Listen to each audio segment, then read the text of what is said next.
सुमिर राम मिलत नहीं अरे बिन सुमिरे बिन सुमिरे राम मिलत नहीं अरे बिन सुमिरे बिन सुमिरे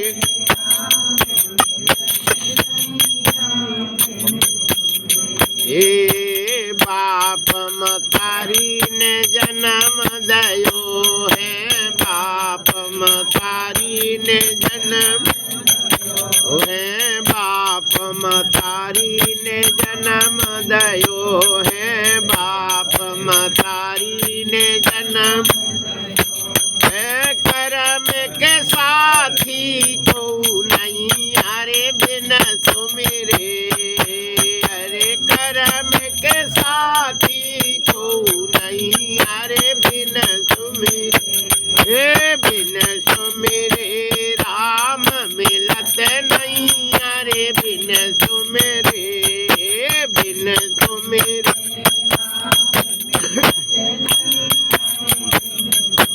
रे मोह प्रीति के घर परिवार मोह प्रीति के घर अरे मोह प्रीति के घर परिवार मोह प्रीति के घर रे मोह से राम मिलत नहीं अरे बिन सुमिरे अरे मोह से राम मिलत नहीं सुमिरे बिन सुमिरे राम मिलत नहीं अरे बिन सुमिरे बिन सुमिरे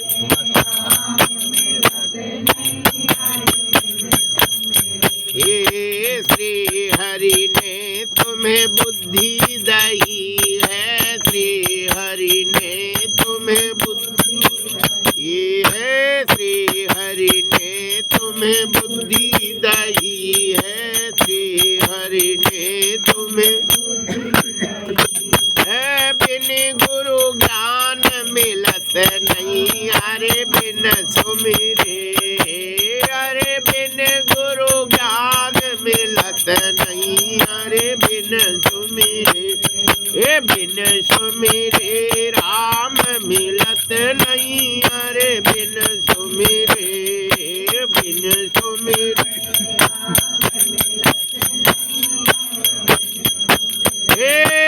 बिन सुमिरे राम मिलत नहीं अरे बिन सुमिरे बिन सुमिरे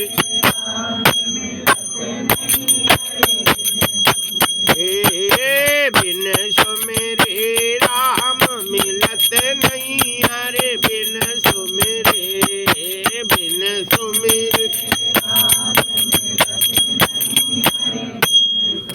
बोलिए बाके बिहारी लाल की जय श्री हनुमान जी महाराज की जय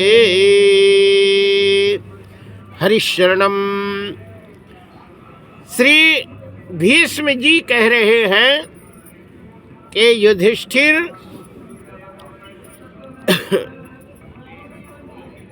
हाँ हम बता रहे थे कि लक्ष्मी कहाँ नहीं रहती। कुचलिनम दंतमलोपधारिणम बाहुवासिनम निष्ठुरवाक्य भाषिणम सूर्योदयस्ते दिवापि शयनम विमुच्यते श्रीरपि चक्रपाणि विमुच्यते छोड़ देती है श्रीरपि लक्ष्मी जी चक्रपाणि जो हाथ में चक्र लिए रहते हैं विष्णु को भी त्याग देती हैं यदि विष्णु में ये गुण आ जाए तो ठीक है ना। जब शादी होती है ना मूढ़ी मूढ़न की तो लड़का लड़की से लड़की पहले कहती कि सुनो 7 वचन तुम मेरे मानोगे तब हम तुम्हारे बाँव अंग में आएगी और नहीं तो हम तुम्हारे वाम अंग में नहीं आएंगी, तुम्हारी घर वाली नहीं बनेगी।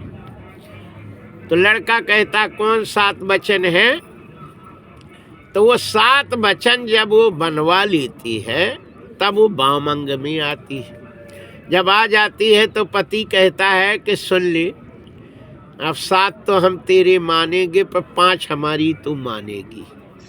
तो हम दोनों जन गाड़ी को चलाएंगे और नहीं तो हम तुझे छोड़ देंगे यदि मेरे 5 वचन नहीं मानेगी। तो लड़की कहती है कि 7 तुम नहीं मानोगे तो हम तुम्हें छोड़ देंगे, और पति कहता है कि 5 तू नहीं मानेगी तो हम तुझे छोड़ देंगे। फिर हमारा दोष इसमें नहीं है। ये तो पंडितों का काम है, तुम लोगों को तो सब बताए होंगे जब शादी भई होगी कि नहीं। अब भूल जो नहीं रहता है तभी झगड़ा होता है।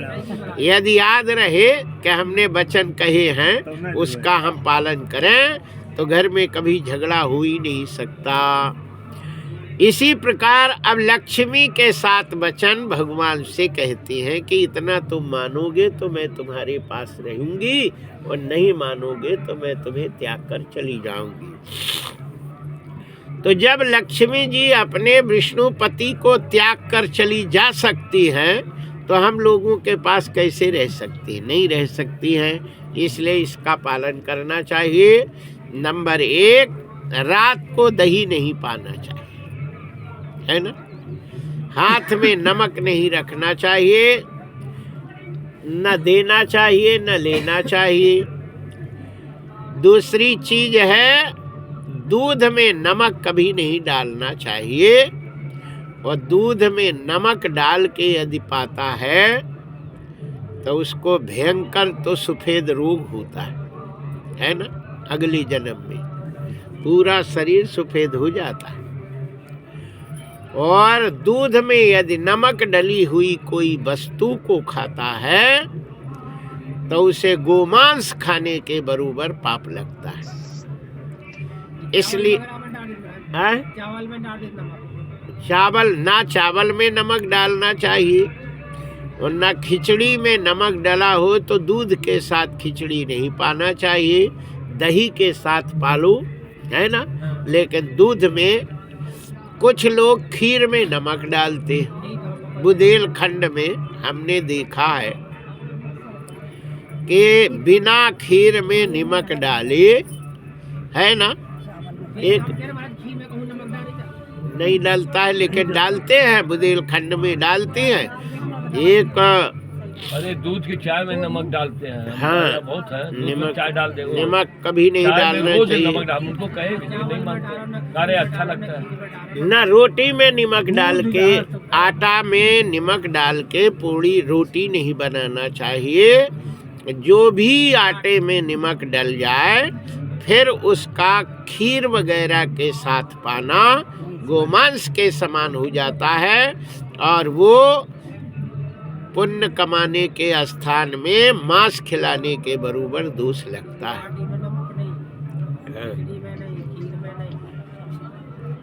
कहते हैं कि खीर में नमक डाल दे तो वो मांस के समान हो जाता है। यदि गाय का दूध हो और नमक डाल दे तो गौ मांस के समान हो जाता है।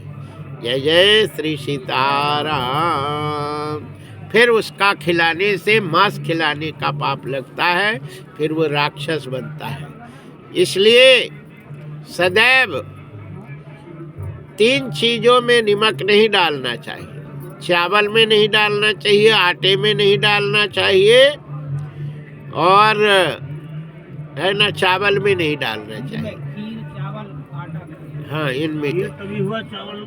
हाँ, यदि मान लो किसी तरह आपको भोग लगाना है, रोटी और शक्कर का हवन करना है, तो उसमें नमक डला है तो उसका हवन नहीं होगा, है ना।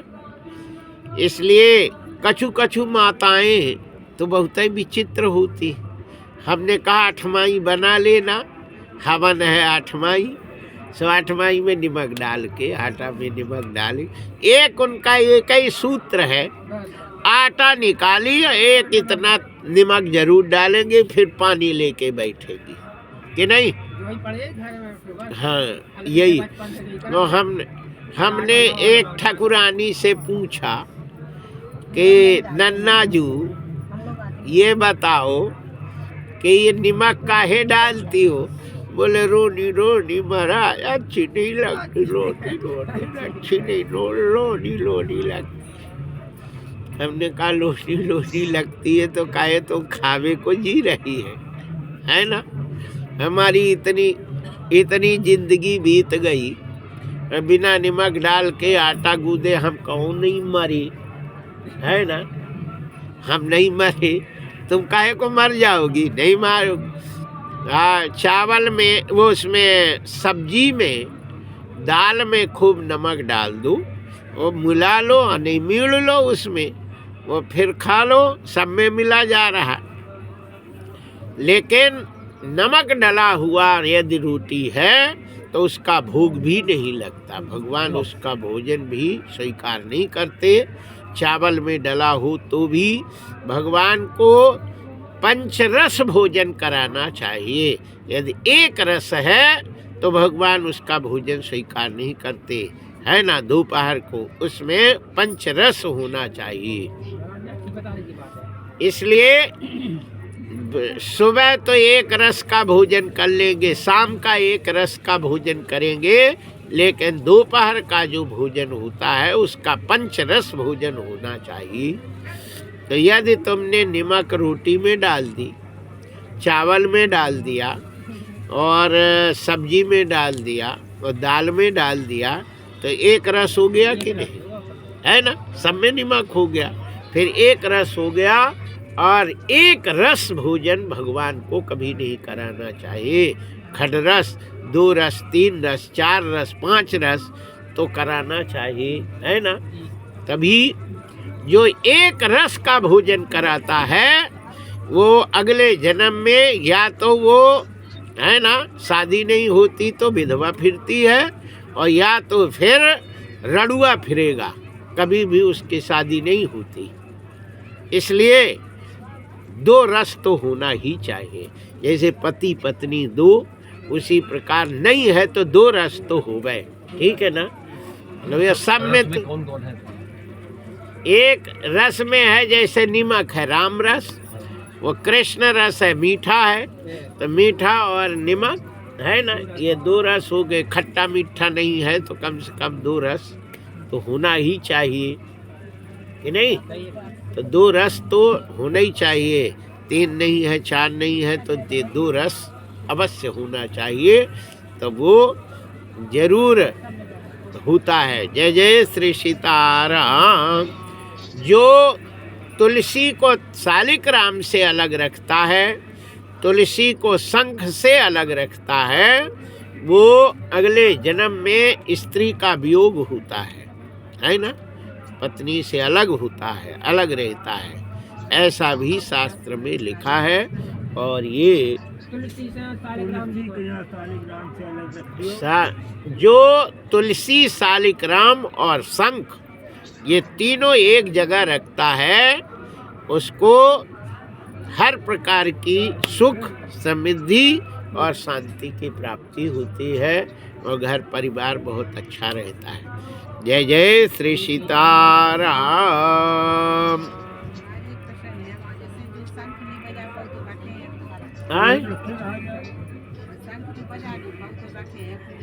पूजा करो। ये क्या है कि एक छोटा शंख होता है, छोटा। शालिग्राम को स्नान कराने के लिए जलयुक्त शंख होना चाहिए। शंख से स्नान कराए तभी पंचामृत बनता है। यदि शंख से स्नान नहीं कराता तो पंचामृत नहीं बनता, वो चरणामृत नहीं बनता। चरणामृत तब बनता है, उसके लिए ये पत्थर का पथरा होता हमारे पास है, उसमें ये चंदन घिसते, उसमें केसर डालते। वो केसर जब डलता है तो इस प्रकार रंग हो जाता है। ये जो हम लगाए हैं केसर वाला तिलक, उसी केसर तिलक से तावे के पात्र में षटकोण बनाते हैं, 6 कोण चक्र बनता है। उस चक्र में राम का खडाक्षर मंत्र लिखा, 6 कोण होते, एक कोण में एक अक्षर लिखा जाता है, खडाक्षर 6 अक्षर, और उस अक्षर को उसी चंदन से लिखते हैं। और बीच में सीता का मंत्र 6 अक्षर का होता है, तो बीच में सीता मंत्र उसी चंदन से लिखते हैं। फिर तुलसी दल रखते हैं, और तुलसी दल रखने के बाद फिर उसमें शालिक राम रखते हैं। फिर शालिक राम को रखने के बाद शंख में जल लेते हैं। उस जल से बाएं हाथ में घंटी बजाते हुए ठाकुर जी को स्नान कराते हैं। स्नान कराने के बाद जो वो चंदन है जिसमें हम राम मंत्र लिखे हैं, वो मंत्र उस पानी में मिल जाता है ना। 12 अक्षर का मंत्र उसी पानी में मिल जाता है। घंटी की ध्वनि उसमें हो जाती, तुलसी दल रहता है, तावे का पात्र रहता है। ये सारे मिलने के बाद भगवान का चरणामृत तैयार होता है। फिर उस चरणामृत को पीने से अकाल मृत्यु नहीं होती। अकाल मृत्यु हरणम सर्वव्याधि विनाशनम श्री शालिकराम चरणोदकम पित्वा पुनर्जन्म न विद्यते। ये इसका फायदे होते हैं। एक पंडित जी थे, तो ठाकुर जी ऐसे उठावे, लोटा में भरे पानी, और शालिग्राम पूरे ऐसे करके हर हर पूरे घड़ डाल दे, पानी हिलाए और निकाल के ठाकुर जी धर दिए। बोले हो गया, ये चरणामृत हो गया, ये हो गए शालिग्राम की हो गई पूजा। जय जय श्री सीताराम। तो ये से वो चरणामृत नहीं माना जाए। वो चरणामृत वो फायदा नहीं करता जो मंत्र उसमें नहीं मिला है ना। अच्छा चंदन से मंत्र लिखते, फिर वो मिलता है, फिर वो फायदा करता है। जय जय श्री सीताराम। यहाँ कहते हैं कि कुचैलिनम दंतमलोपधारिणम, हाँ, दांत में मैल लगी हो, दांत यदि साफ नहीं हो तो लक्ष्मी छोड़ देती।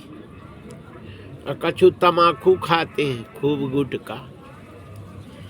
हमारे पंडित जी तो बिल्कुल नहीं पाते बेचारे ही। नहीं, हमारे गुटखा उटखा नहीं खाते हैं, लेकिन अब झूठा मत बोलिए, अब झूठा नहीं बोल सकता हूँ। जय जय श्री सीता। खरीद के नहीं खाया हूँ, लेकिन नहीं खरीद के खाओ, चाहे कोई नहीं कोई कह दे कि फ्री खा लो, है ना। कोई खुद बता रहे हैं तो सपोर्ट कर रहे हो। जय जय श्री सीताराम। तो दांत में यदि मैल लगी हुई तो लक्ष्मी उसको त्याग देती है। पैर में मैल लगी हुई और शयन करने के समय जो भी कपड़ा पहना जाए उसको बिना फींचे यदि पहन लेता है तो लक्ष्मी उसको त्याग देती है ना। इसलिए जो कपड़ा पहन के शोभे वो कपड़े को धोकर ही फिर दोबारा पहनना चाहिए, है ना। अन्यथा उसका वस्त्र को नहीं पहनना चाहिए। वैसे नियम तो ये है कि एक बार पहन ले तो दोबारा नहीं पहनना चाहिए, लेकिन जो पूजा में ही पहनते हैं, पूजा किए, पूजा करने के बाद वो कपड़ा उतार के रख दिया, फिर भोजन करने के लिए जो कपड़ा पहने वो भोजन करने में ही पहने, फिर उसको उतार दी।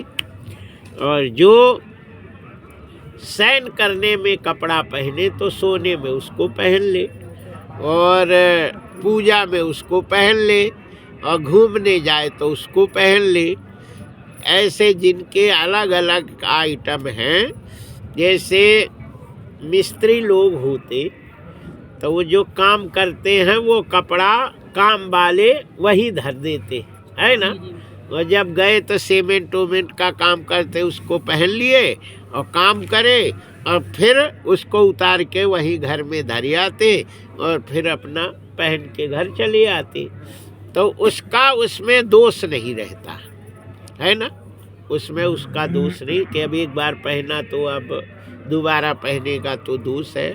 उस काम करने के लिए जो कपड़ा है उसी कपड़े को पहन के काम करता है तो उसमें दोष नहीं होता।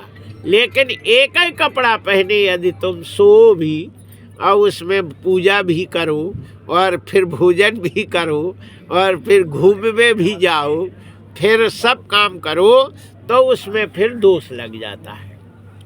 बात हमारी समझ में रहे कि नहीं। जैसे आपने कपड़ा पहने हो और सो गए फिर उसको खींच के धर दिया, फिर कपड़ा पहन लिया, फिर पूजा कर ली, पूजा करने के बाद भोजन बना लिए, फिर पा लिए, फिर घूम भी आए और फिर घूम के आए सो भी गए और फिर उसको उतार के धो के डाल दिया, दूसरा पहन लिया, फिर उसमें दोष नहीं है ना।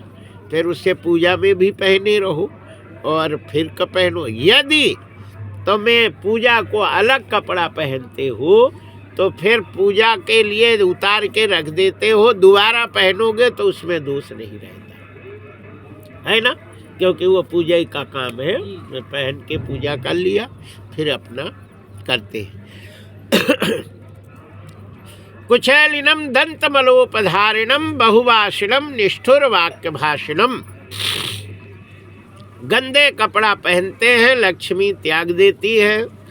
दिन के कैथ के पेड़ के नीचे यदि बैठ जाए तो लक्ष्मी उसको त्याग देते हैं।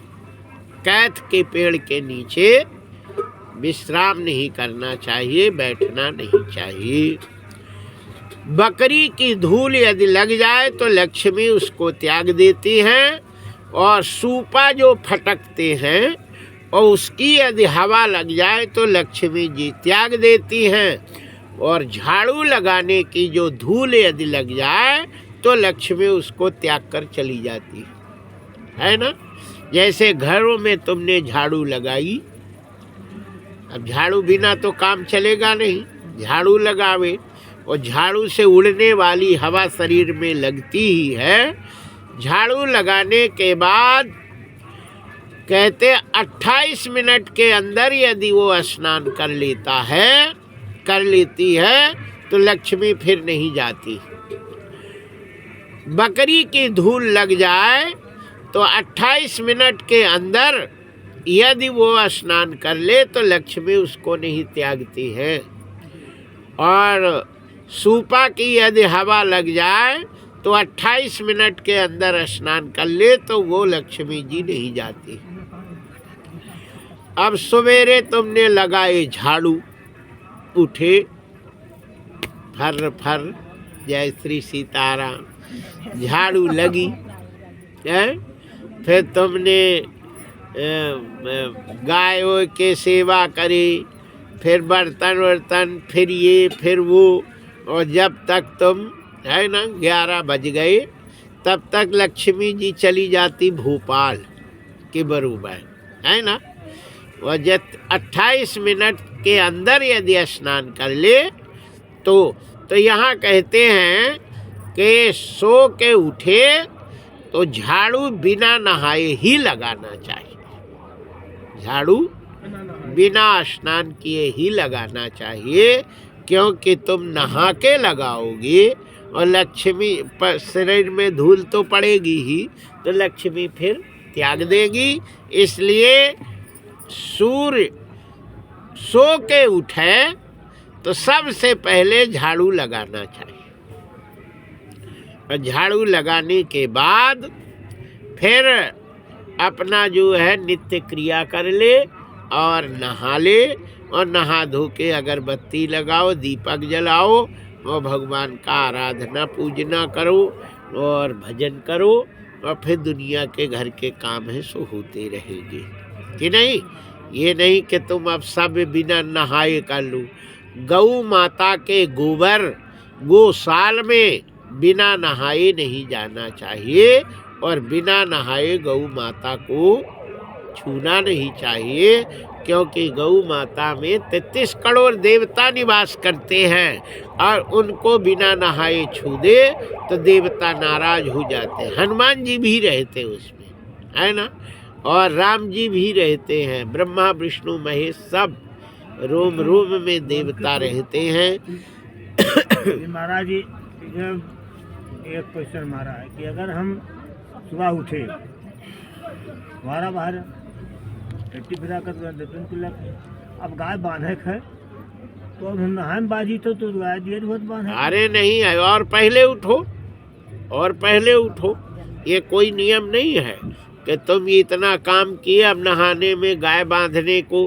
गाय 8 बजे बांधते, 7 बजे बांधते, 5 बजे बांधते और उठते हो तो 4 बजे उठो। अब सब कर लो और फिर जो है गाय को नहा धो के बांधो, उसके पैर छुओ, टीका करो, पानी करो, गौ माता है चरण करो, गोबर है गोबर को पहले पैर छुओ, है ना। हमारे बुंदेलखंड में कछु माताओं को हमने देखा कि मोड़ी यदि लीप है, कन्या लीप है, तो उसके पैर पड़ेंगे ऐसे, अरे मोड़ी लीपी काय पैर रखे, है ना, ऐसे फिर पैर रखेंगी, है ना। और बहू लीप है तो फिर पैर नहीं पड़ती, ऐसे पैर, है ना। तो गोबर से लीपा जाए तो गोबर में लक्ष्मी जी का वास होता है, उसमें पैर जबई रखना चाहिए जब उसको प्रणाम करने में, है ना। ऐसे पैर प्रणाम करके फिर पैर रखो तो वो लक्ष्मी जी घर में आती है ना। जय जय श्री सीताराम, बोलिए बाके बिहारी लाल की जय। और भी गोबर का प्रसंग हम फिर कृष्ण जन्म के बाद बाल लीला में बताएंगे, है ना। लेकिन अभी इतने आप लोग सुनिए, बोलिए बाके बिहारी लाल की जय। तो कुचैलिनम दंतमलोपधारिणम बहुवासिनम निष्ठुर वाक्य भाषणम सूर्योदयस्तेपि दिवापि, सूर्य उग रहा हो, सूर्य अस्त हो रहा हो, उस समय कोई को सोना नहीं चाहिए, है ना। सूर्य उगते और अस्त होते समय जो सोता है उसके घर से लक्ष्मी विदा हो जाती है ना। इसलिए सूर्योदय के पहले नींद को त्याग कर देना चाहिए। जय जय श्री सीताराम। सुखदेव जी महाराज से यहाँ सूत जी महाराज सनकादिक ऋषि सूत से पूछते हैं कि महाराज छोटा सा बच्चा है, अब सो रहा हो, वो जगह में सो पे पे रोवे तो क्या करें।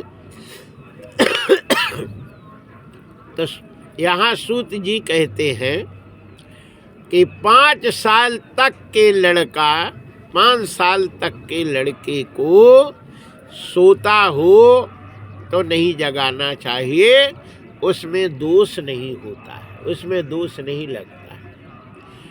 ऐसे कोई बीमार है ना, और 60 साल के बाद 75-80 का हो गया बूढ़ा, है ना, और उसे थोड़ा आराम कर रहा है तो उसको नहीं जगाना चाहिए। बीमार है ना, तो उसको नहीं जगाना चाहिए।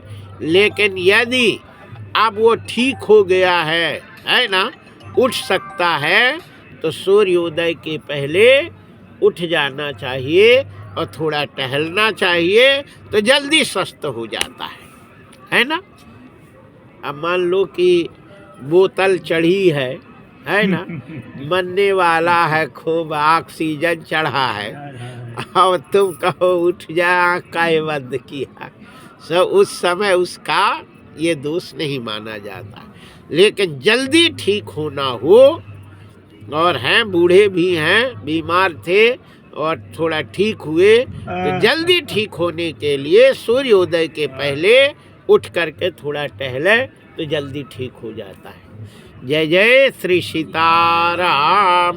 कोई कट गया है, कोई घाव है ना, कोई टाँकाओं का लगा है, अब वो जल्दी घाव भरे, इसके लिए सूर्योदय के पहले उसको जग जाना चाहिए। ठीक है ना। और थोड़ा सा है ना, थोड़ा धीरे धीरे 10-5 कदम टहल लेना चाहिए, तो जल्दी घाव भर जाता और जल्दी वो ठीक हो जाता है। जय जय श्री सीताराम। कहते हैं कि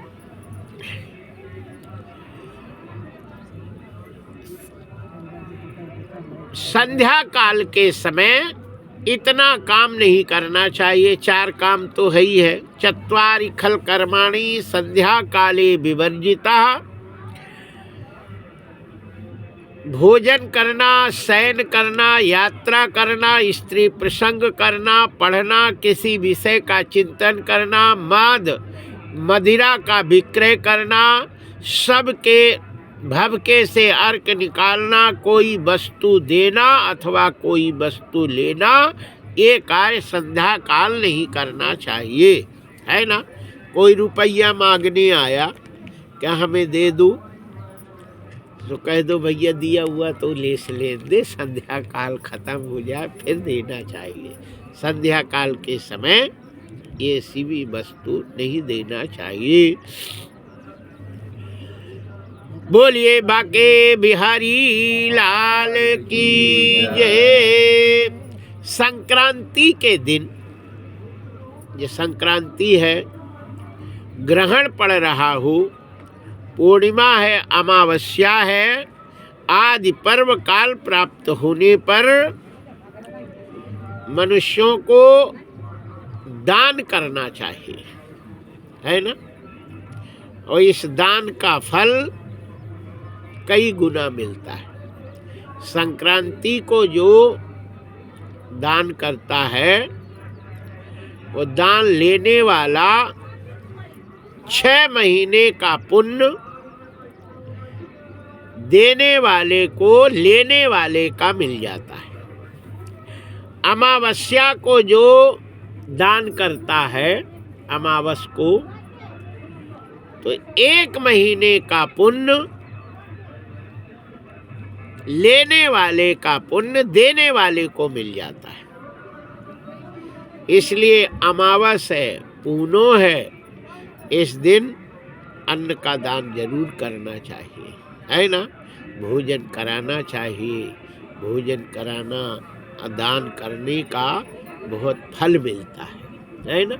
वैसे तो फल तो हर समय मिलता है, लेकिन कई गुना मिलता है। इन दिन कराए तो कई गुना मिलता है।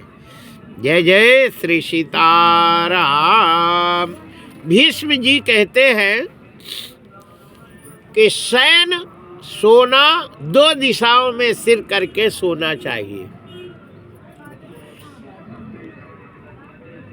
जो 50 साल पूरे हो गए,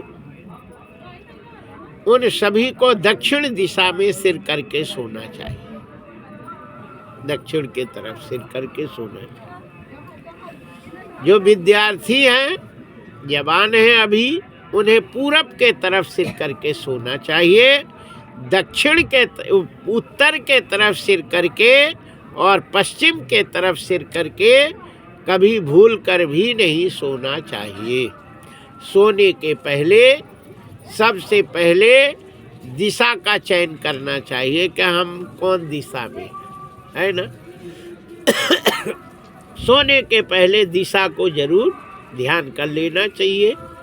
और या तो पूरब के तरफ सिर रहे या दक्षिण के तरफ सिर करके सोना चाहिए। सूत जी सनकादि ऋषि को कहते हैं और युधिष्ठिर भीष्म से पूछते हैं कि पितामह, दक्षिण दिशा में सिर करके सोना चाहिए और उत्तर के तरफ सिर करके क्यों नहीं सोना चाहिए? उत्तर तो अच्छा होता है। बोले सो के लिए अच्छा नहीं होता। उत्तर के तरफ जो सिर करके सोता है वो जल्दी मर जाता है, टंड गनीस हो जाता है। जो बूढ़े हो में मर नहीं रहे हो, है ना, वो जल्दी मार ना हो, तो उत्तर के तरफ सिर करके उनको सुबाओ तो जल्दी टन्न गणेश हो जाएंगे, है ना। वो दक्षिण के तरफ सिर करके सुबाओगे तो वो मरेगा नहीं। दक्षिण के तरफ सिर करके सोने वाला दीर्घायु होता है, बहुत दिन जीता है, और उत्तर के तरफ सिर करके सोने वाला जल्दी मर जाता है, अल्पायु होता है। पूरब के तरफ सिर करके सोने वाला बुद्धिमान होता है, ज्ञान आता है, विद्या आती है ना, सरस्वती प्रसन्न होती है और हर काम में वो आगे रहता है, पढ़ने लिखने में बढ़िया। पश्चिम के तरफ सिर करके सोवे तो चिंता आती है, रोग आता है, कष्ट आता है और मूर्ख हो जाता है ना, बुद्धि कुंद हो जाती है। इसलिए दो दिशाओं में ही सिर करके सोना चाहिए। प्रांचम दिशा शिरस्तस्य सय्यावदेववानप सदैव स्वस्थतः पुंसो विपीतं तुरोदः रोगदा नोत्तरा मुखः शुद्ध्यात् पश्चिभिर्मुखतो मुखो न च उत्तरे पश्चिमे चैव स्वादेश्य कदाचन। उत्तर और पश्चिम कभी भी सिर करके कदाचन कभी नहीं सोना चाहिए, है ना। दक्षिण के तरफ। बोलिए बाके बिहारी लाल की जय। श्री अच्छा, नग्न होकर भी नहीं सोना चाहिए, नहीं तो लक्ष्मी जी त्याग कर चली जाती हैं। सोने के पहले बिना पैर धोए भी नहीं सोना चाहिए, है ना। भोजन करे और फिर हाथ पैर धो के, और गीले पैर नहीं सोना चाहिए, नहीं लक्ष्मी जी चली जाती हैं। शाम के पोंछ ले और जब तक न सोवे, जब तक पैर गरम न हो जावे, है ना। जब टटूल है और है ना, यहाँ टटूल है, यहाँ और पैर दो ही एक ना हो जाए तब तक सोवे नहीं, है ना।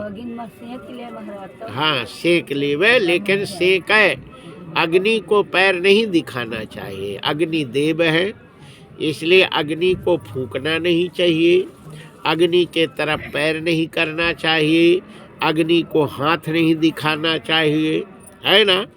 तो अग्नि को मुंह से फूंकना भी नहीं चाहिए। ये भगवान है, देव है, और देव को ऐसा काम ना करे, ठीक। फिर खाली अग्नि के पास बैठ जाओ, है ना, ऐसे बैठे रहो तो अपने आप हाथ में पसीना आ जाता है, वो अपने आप पैर गरम हो जाता है और शरीर गरम हो जाता है। अग्नि के तरफ पीठ कभी नहीं करना चाहिए, है ना, कि ठंडी लगे तो पीठ सेक लो, तो पीठ भी नहीं सेकना चाहिए। यदि पीठ सेकता है तो अग्नि देव बहुत नाराज हो जाते हैं और फिर कहो मौत आ जाए। हमारे मसौरा में एक कुंटल के पिताजी थे, है ना, सो कौरा बारे और पीठ सेके तो फिर अच्छे से सीख गई थी। जय जय श्री सीताराम। कुर्ता में आग लगी तो फिर मरी गए थे, है ना। तुम लोग तो ज्यादा जानते हैं, हम तो कथाएं कहते हैं। एक पिपराई में एक महात्मा जी थे, तो तखत में बैठते थे, आगी बारते थे नीचे तसला में, गुड़सी में, और दो ही गुड़सी में ऐसे पैर रख ले बैं और ऐसे ऐसे पैर करें और फिर पीठ सेकें। एक दिन हमने कहा, महाराज ये अग्नि देव है, ये देव है। कहो कितना काम करते हैं, इनको कम से कम सम्मान तो करो, है ना। जब तक लड़का सोच में नहीं रहता तो माँ की गोद में बैठे रहता है तो खूब लात मारता है ना, ऐसे चलाता है, उसके हाथन में लगता है ना। छोटा है, दूध पिलाती है, लात मारता है तो हाथ में लगता, गोदी में लगता, सब जगह लात लगता, ठीक। लेकिन जब होश में हो जाता है वो तब ऐसे लात मारे तो कितना बड़ा, कितना अपराध है, बोलो।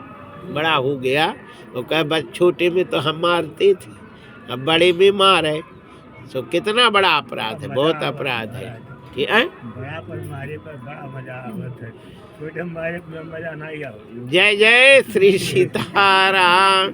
इसलिए शास्त्र में लिखा है कि ये देव है ना, अग्नि देव हैं, और अग्नि देव हैं, माता पिता देव हैं। होश हवास में हो करके ऐसा नहीं करना चाहिए, ठीक है ना। होश नहीं है तो बात दूसरी है। समझदार हो, बोले गुड़ान के लड्डी फलाने और ढेकाना और ऐसा वैसा हमें सिखा रहा है, आज का छोकरा हमें बता रहा, मेरी दाढ़ी पक गई, हम महात्मा गिरी करते रहे, फलाना करते रहे, हमें किसी ने नहीं कहा तो हमें सिखाता है। हमने कहा हम सिखा नहीं रहे, लिखा है। अरे बोले ऐसे लिखा को आगे में डाल दो सो मर जावे। जय जय श्री सीताराम। एक दिन पीठ खड़े थे और ऐसे हाथ करे, आगी जब पकड़ी तो पूरी लुंगी और पूरा सीधे जल गया।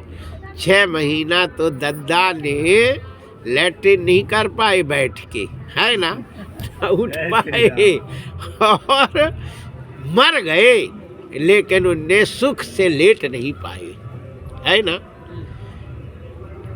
कहते हैं कि जो किसी भी प्रकार से अपमान करता है, कोई कहे तो उल्टा सीधा बोलो, तो उसको तो वो तो सब देखते हैं, ये अग्निदेव है, वो देखते हैं और फिर ऐसा हाल करते हैं कि कहाँ से लग जाए कोई ठिकाना नहीं होता।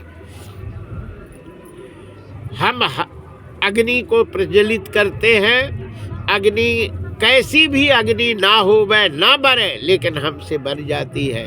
वो आज तक इतने साल हो गए अग्नि के द्वारा कभी भी कहीं नुकसान नहीं हुआ, है ना।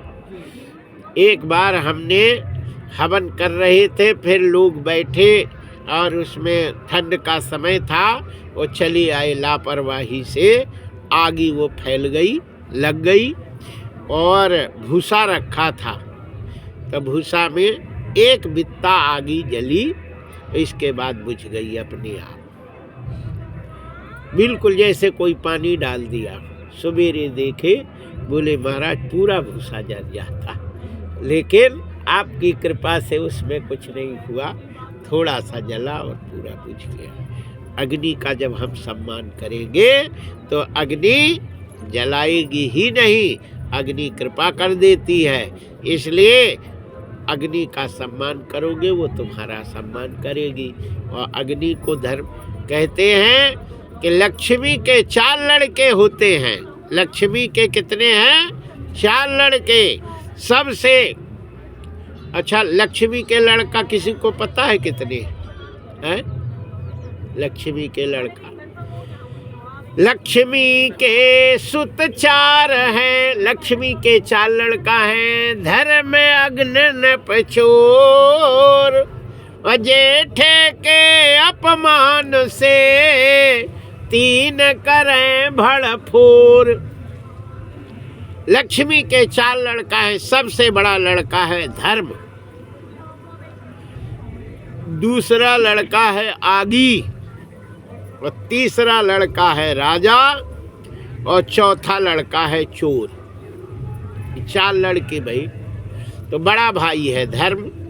तो धर्म का जो अपमान कर देता है तो 3 लड़का उसको नष्ट कर देते हैं, है ना। उस धन को नष्ट या तो चुरा लेंगे, चोरी हो जाएगी, या आगी लग जाएगी तो सब सीताराम हो जाए, और नहीं लगा तो पुलिस वाले मार के डट वो 10-5 हजार ले जाएंगे और मुकदमा ऊपर से करेंगे। सो अदालत आना जाना, आ का मतलब आना जाना, और दा का मतलब दौलत खर्च करना, और ता का मतलब लिख लियो। हाँ तबाह हो जाना, है ना। लात घूंचा आ आना जाना, दा का मतलब पैसा खर्चा करना, अदा लत, लत का मतलब लाच खाना, ग्वाली खाना, है ना। और ता का मतलब तबाह हो जाना, और घर भर रह जाए सीताराम, है ना। इसलिए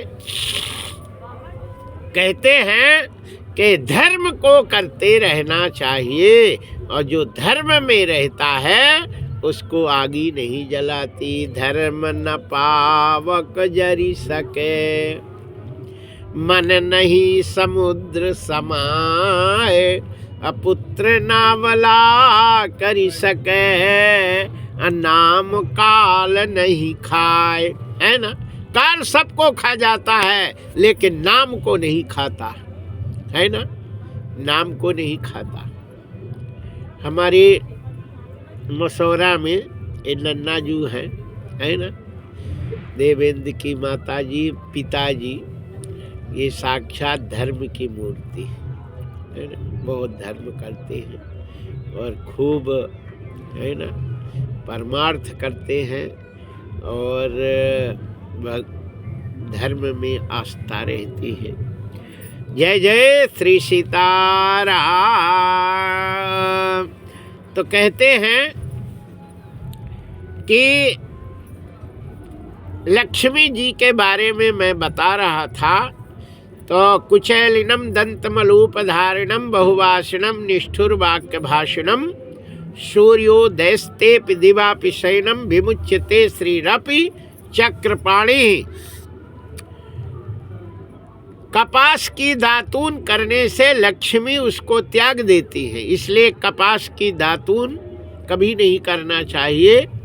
छिवला की भी दातून कभी नहीं करना चाहिए। ये छिवला होता है उसकी दातून, कपास की दातून आदि नहीं करना चाहिए। फिर दातून किस किस की करनी चाहिए? पलाश नहीं जानते? पलाश की दातून। बोलिए बाके बिहारी लाल की जय। मंजन कभी नहीं करना चाहिए, है ना। ये बुरुश रखे रहते और ट्यूब रखते, इसमें लगाए, ऐसे ऐसे करते, थूकते। ये बुरुश वाला ये मंजन कभी नहीं करना चाहिए। दातून करना चाहिए। तो दातून क्या क्या देती है? आयुर्बलम, यशो वर्चः, प्रजापाशु वसूनि च, ब्रह्म ज्ञानम च मेधा च, तम नो देहि वनस्पति। हरिशरणम कहते हैं कि दातून बहुत कुछ देती है। किसकी दातून क्या देती है इसके बारे में आप बताइए। श्री भीष्म जी कहते हैं कि दंत काष्ठ विधानम चू प्रथमम कथयामि ते, मधु के पुत्र लाभा स्यार्ते नेत्र सुखम प्रिय। जिनके लड़का ना होता हो उसे महुआ की दातून करनी चाहिए, है ना। बढ़िया महुआ की दातून बकला सहित। दो ही पति पत्नी को उसकी दातून बकला को चबा के, और उसको थूका ही नहीं, उसको चबा के रस को घुट करना चाहिए। कभी भी दातून को मुंह में चबाओ और उससे जो रस निकलता है उसको जमीन में थूकना नहीं चाहिए, है ना, उसको घुट कर लेना चाहिए। मुंह में कछु ऐसे तो लगा नहीं है कि तुम कहो कि अब थूके नहीं, थूक पेट में ना जावे। जो चबाने से जो रस निकलता है वो औषधि है, वो फायदा करती है कि नहीं। उसको चबा के उसके रस को घुट करना चाहिए। कम से कम एक बीता की दातून जब 4 अगरा रह जाए तब तक करना चाहिए, और उसको चबा चबा के उसको पेट में डालते रहना चाहिए, तब इसका फल मिलेगा। हर छठ को महुआ का भोजन करते हैं, है ना, महुआ का ही भोजन करते हैं।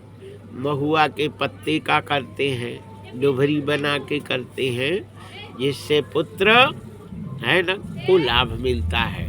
वो दातून करते हैं उसी दिन, सो उसी दिन करती हैं, बाकी दिन नहीं करती। जय सिया राम। रोज करना चाहिए, तब उसका लाभ मिलता है। जिनकी आंखें कमजोर हो गए उन्हें अकौआ की दातून करना चाहिए, तो आंख का रोशनी बड़ी तेज हो जाती है और आंख का लाभ मिलता है। अकौआ जानते हो? नहीं जानते? अकौआ नहीं जानते? मदार, मदार वो पत्ता ऐसे ऐसे रहते हैं, मदार, उसको अकौआ बोलते हैं। आँख, आँख, आँख तो जानते हैं, मदार है। आँख रामायण में लिखा है, रामायण में किष्किंधा कांड में उसमें वर्णन करते हैं कि अर्क जवास पात बिनु भयऊ, अजिम सुराज खल उद्यम गयऊ, है ना।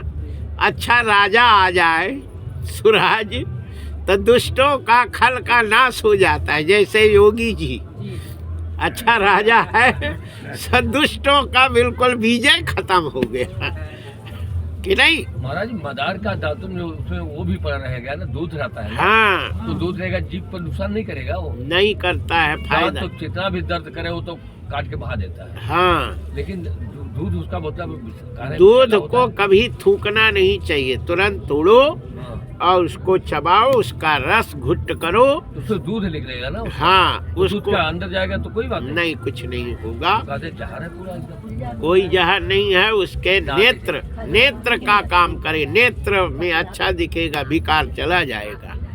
नेत्र सुख हो तो मिलता है ना। अकौआ की दातून करने से नेत्र सुख मिलता है। मधु के पुत्र लाभा श्यार के नेत्र सुखम प्रिय, है ना। आर्क अकौआ, है ना, उसके दातून करने से नेत्र, है ना, हाँ, आँख में दिखता ना हो तो ठीक हो जाए। हमारे मोतिया बिंद था, है ना, तो हमने कहा नेत्र लाभ पड़ता कौआ की दातून। हमने लगातार, हमें मिलता नहीं तो हम तुरंत तोड़ते और दूध भरा ऐसे पाके और चबाते रहे। एक बीता की दातून 4 अगरा करके उसको गुट्ट करती रही। अभी हमने दिखाया, बोले महाराज तुम्हें कछु नहीं, न मोतिया बिंद है न कछु है। हमने कहा कि हमें तो डॉक्टर ने कहा था। महाराज जी हम ही अपना बता रहे हैं, कहे कि देखो जीभ में न जाए, दांत में 2-2 बूंद डाला गया। नहीं जी, कट के गिर गया, तुरंत ठीक भी हो गया। दूध में जीभ में नहीं जाए ऐसा कुछ नहीं है, तुम तो दिमाग से हटा लो। आँख में लगा लीजिएगा तो बढ़िया, बड़े बहुत दिखाई देगा। अरे नहीं, आँख में नहीं लगाना चाहिए, मर फूट जाएगी। इसीलिए बता रहे केवल आँख के लिए, मदार का दूध आँख के लिए विष है। आँख में लगा देंगे, आँख एकदम बंद हो जाएगी। आँख में नहीं लगाना है, दातून करके पेट में डालना है। कोई चीज खाओ और लगाओ। अभी तक मैं सोचे कि मदार का दूध एक चीज हम अनुभव की है कि अगर पैर के अंगूठे में मदार का दूध हम लगाते हैं तो आँख में लाभ नंबर 1 मिलता है। देखिए ऐसा है कि मदार एक ऐसी चीज है जो निरोग करता है। हवन में मदार की लकड़ी का सेवन करते हैं। मदार के लक्कड़ से हवन करने से निरोगता पैदा होती है, रोग को खत्म कर देता है, जड़ से खत्म करता है। और ऐसे दातून करने से नेत्र विकार चला जाता है, शरीर के सारे रोग समाप्त हो जाते हैं, है ना। मदार के पत्ते को पैर में बांध के और चले, है ना, गरम करके पैर में लगा दे, ऊपर से जूता पहने रहे तो उसके ये जो भी दर्द है वो सब खत्म हो जाते हैं। बहुत काम का है, इसको औषधि के रूप में लिया जाती है, औषधि है। लेकिन तुम सोचो, है ना, कि जीभ कट जाएगी और गला फट जाएगा और आंतें जो है फट जाएगी, तो हमने अनुभव किए हैं, है ना। हम करते हैं तो हमारी न जीभ फटी और न आंत फटी। मदार मुझे मुहारे प्रभाव बहुत इतना बड़ा ही रहा। हाँ, इसलिए नेत्र लाभ होता है। और जो अकौआ की दातून, मदार की दातून करता है ना, अथवा उसका फूल तुरंत तोड़ के और थोड़ा कपूर डाल के और चबा के खा जाता है, उसको पीलिया रोग खत्म हो जाता है। पीलिया नहीं होता उससे, है ना। पीलिया क्यों होता है? आंत में जब सूजन हो जाती है, इन्फेक्शन होता है, तब उसे पीलिया बनता है। और आंत और पेट के लिए मदार, अच्छा, पेट के विकार से नेत्र में भी विकार आते हैं। सारे विकार पेट से होते हैं, है ना।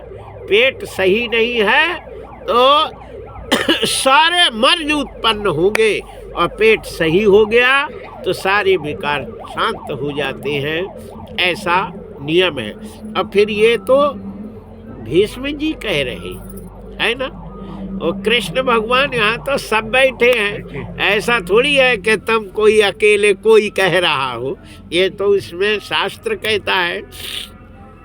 स्कंद पुराण के प्रभास खंड में 17वें अध्याय के 8वें श्लोक से 12 श्लोक तक इसका वर्णन है ना। तो भागवत में तो है ही है, स्कंद पुराण में भी इसका वर्णन है। तो कहते हैं अकौआ की दातून करने से नेत्र लाभ होता है, नेत्र सुख की प्राप्ति होती है। बेर की दातून करने से प्रवचन की शक्ति प्राप्त होती है। भटकटैया की दातून करने से मनुष्य दुष्टों पर विजय प्राप्त करता है। बेल की दातून और खैर की दातून करने से ऐश्वर्य की प्राप्ति होती है। कदम्ब की दातून करने से रोग का नाश होता है। कुंद की दातून करने से धन का लाभ होता है। और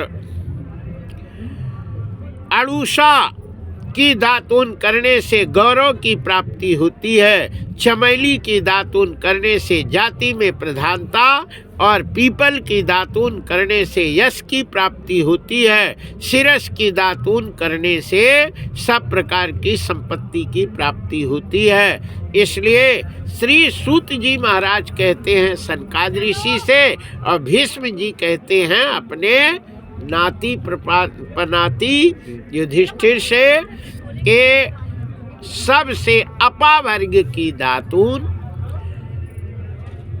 चिचड़ी अद्धा झारा जिसको कहते हैं, उसकी पेड़ को जड़ से उखाड़े, और जड़ से उखाड़ करके और जड़ को दांत में चबावे, और उस जड़ की जो रस होता है उससे दातून करे, दांत में लगे, सो दांत के पायरिया जैसे रोग खत्म हो जाते हैं। पायरिया हो गए, कीड़े पड़े हो दो दांत में, तो वो सब खत्म हो जाएंगे, बिल्कुल साफ हो जाएगा। मुंह से बदबू आती होगी तो ठीक हो जाएगी।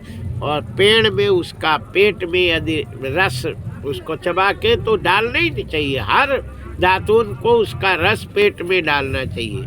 तो जैसे पेट में उसका रस जाएगा तो पेट के कीड़े खत्म हो जाते हैं, है ना।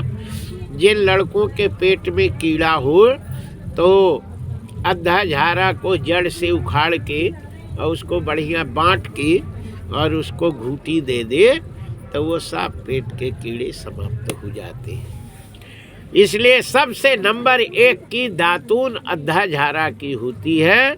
अद्धा झारा की दातून करने से दांत मजबूत और कीड़े रहित, शरीर स्वस्थ, ये सब औषधि है।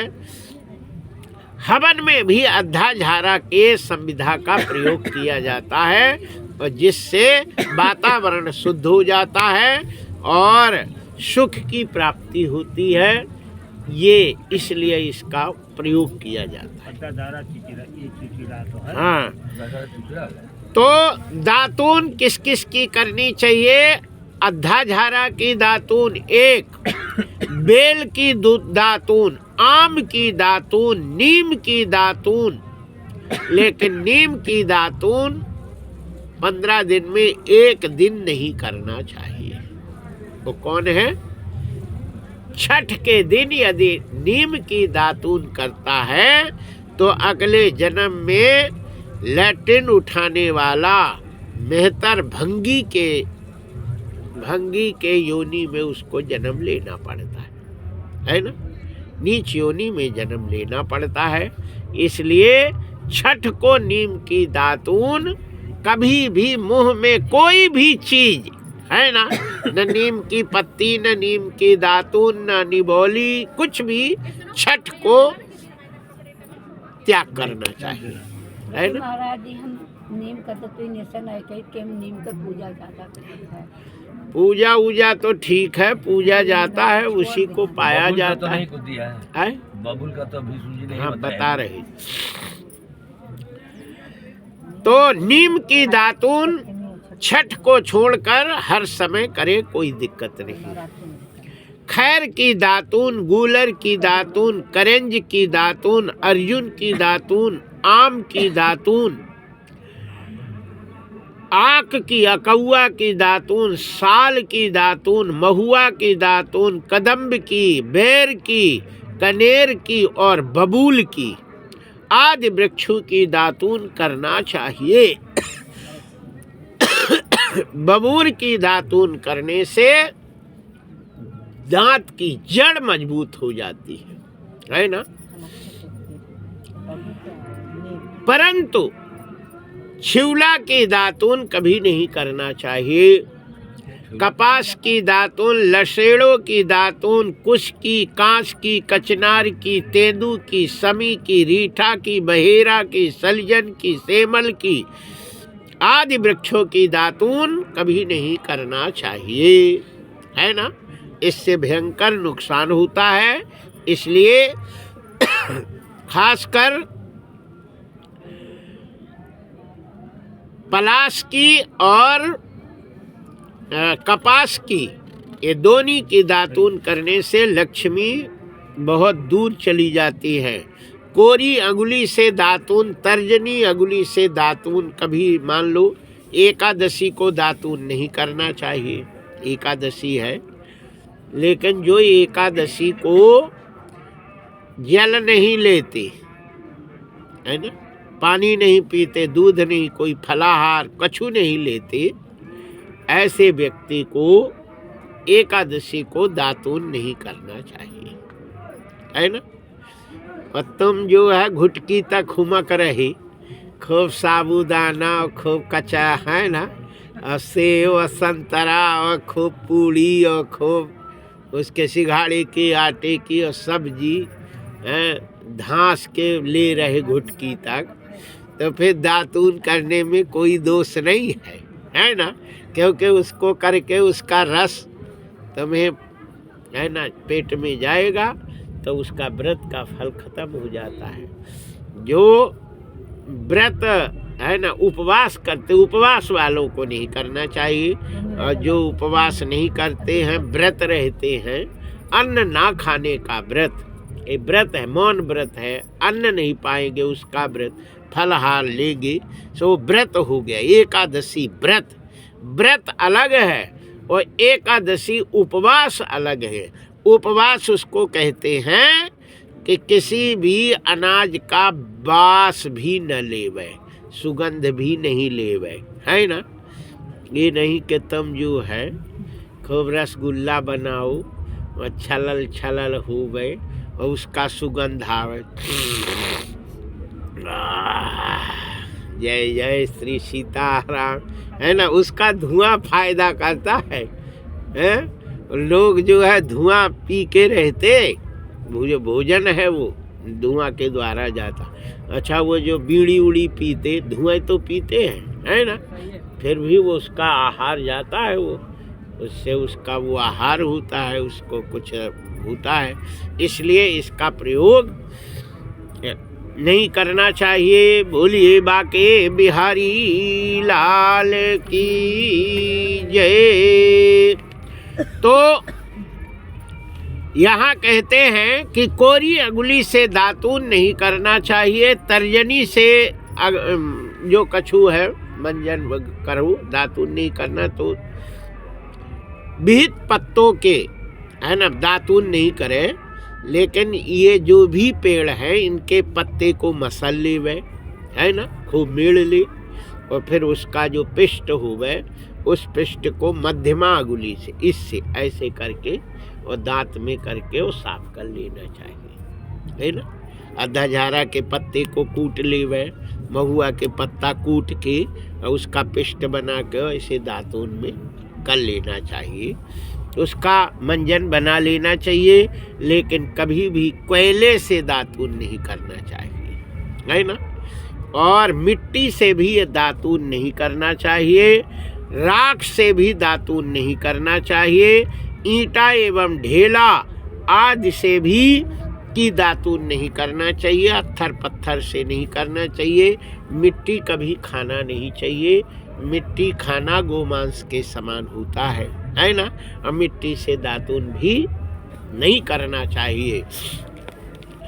कछु कछु माताएं तो बालू से, रेता से जो नहीं, रेता से भी नहीं करना, राख से, रेता से, भस्म से, बालू से, बालू से, गंगा जी में कर लेना। सुनो, कोयला है, बालू है, भस्म है, राख है, नाखून, ये ईंटा है, ढेला है, आंसू है और नाखून है ना।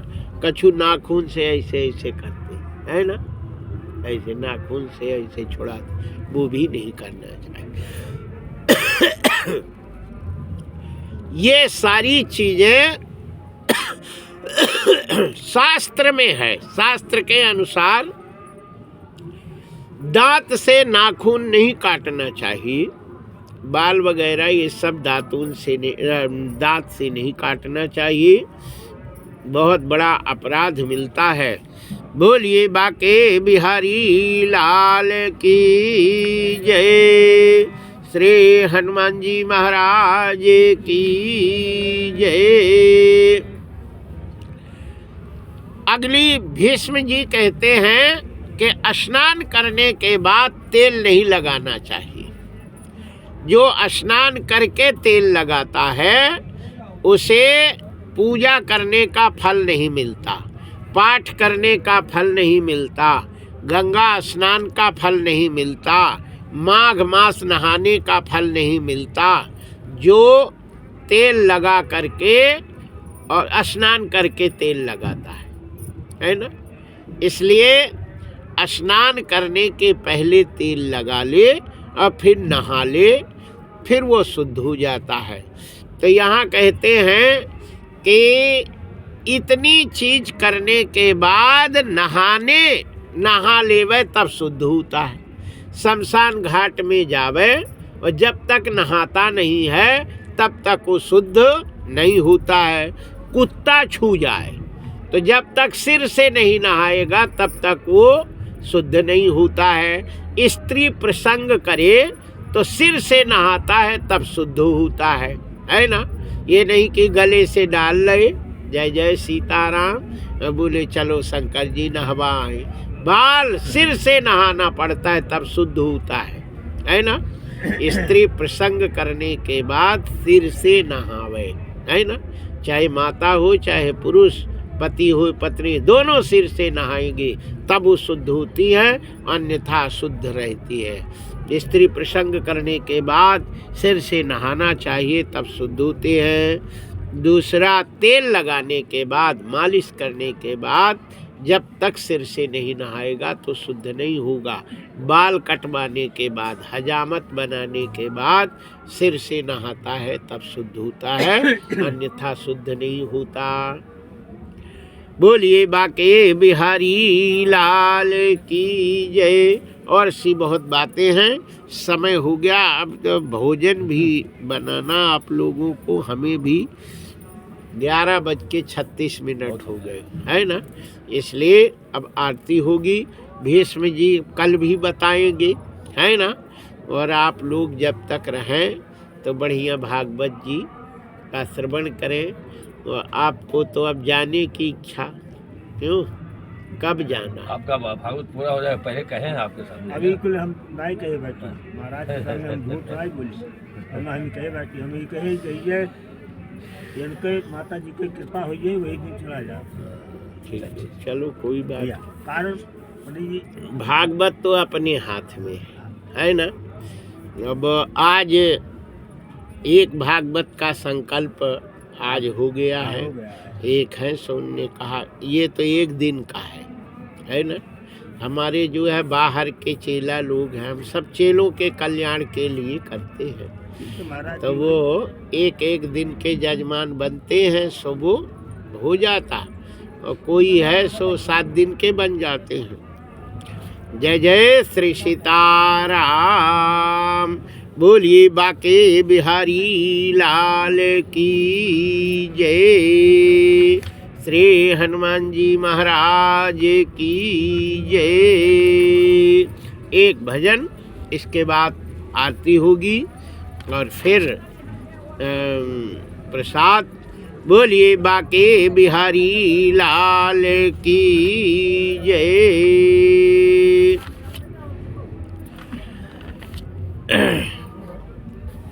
सीताराम के बिना, राधे श्याम के बिना, जीवन है अधूरो घन श्याम के बिना।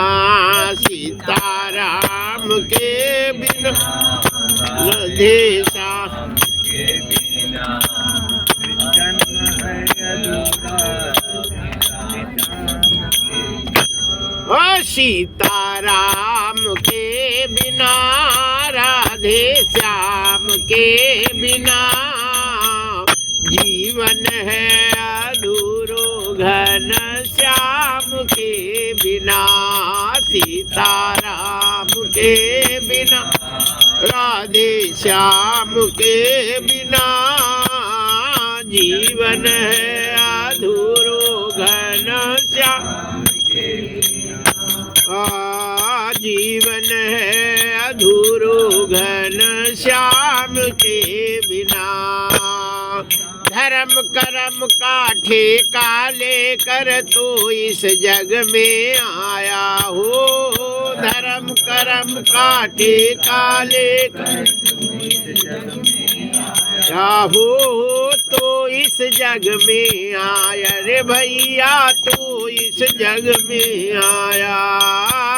बिन हरि भजन व्यर्थ है मूरख, बिन हरि भजन व्यर्थ है मूरख। जो श्वासा बिन काया, सीताराम के बिना, राधे श्याम के बिना, जीवन है अधूरो घन श्याम के बिना। सीताराम के बिना, राधे श्याम के बिना,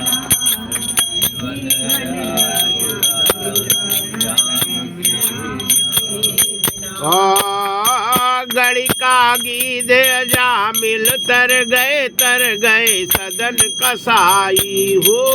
गणिका गीध अजामिल तर गए सदन हो तर गए सदन कसाई। भैया तर गए सदन ये धर्मन भजन करो सब भाई, धर्मन भजन करो सब भाई, खासी मुक्ति पाई सीताराम के बिना, राधे श्याम के जीवन है अधूरो घन श्याम के बिना, सीताराम के बिना, राधे श्याम के बिना जीवन है अधूरो घन। ओ नर तन से नर एक बार भी जो नर हरि को ध्यावे, हाँ जो हरि धन। ए नर तन से नर एक बार भी जो नर हरि को ध्यावे, नर तन से एक बार भी जो नर हरि को ध्यावे, हाँ जो नर हरि को ध्यावे। एक कलयुग की ये शक्ति कला में स्वर्ग लोक को जावे, हो स्वर्ग लोक को जावे, सीताराम के राधे श्याम के बिना जीवन है अधूरो घन श्याम के, सीताराम के बिना, राधे श्याम के बिना और जीवन है अधूरो घन श्याम। जैसी करनी वैसी भरनी युग युग से चली आई, हाँ युग युग से चली आई, हो युग युग से चली आई। जैसी करनी वैसी भरनी युग युग से चली आई, हाँ युग युग से चली आई। ये गुरुदेव जी देर है अब वो दो अक्षर की पाई, हाँ गुरुदेव जी दीने हम दो अक्षर को पाई, सीताराम के बिना, राधे श्याम है अधूरो घन श्याम। सीताराम के बिना, राधे श्याम के बिना जीवन है अधूरो घन श्याम के बिना, सीताराम